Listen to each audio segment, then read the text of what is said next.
有统计指出，讲未来20档台湾平均30分钟就会增加一个失智症的患者，失智人口增加的速度是真紧。咱来看台北市松山区的健康服务中心就甲各社合作，伫歇落的时阵安排囡仔甲老大人做伙活动。老大人看到囡仔是真欢喜哦，囡仔学照顾老大人嘛真有成就感。咱做伙来看卖。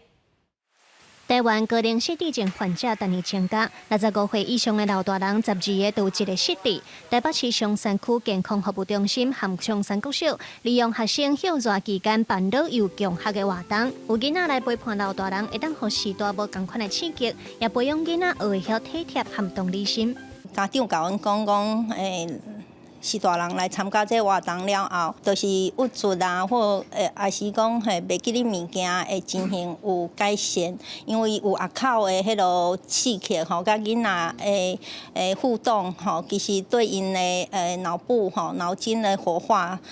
有帮助。去那个暑期班，所以我学会了很多东西，我会分享，也会陪伴，也会照顾他们。健康服务中心认为，要照顾失智症的时代，上好的做法是社区爱营造友善的环境，增加照顾服务的资源。因发现老幼交流是一个好办法。在设计上面，其实我们会看到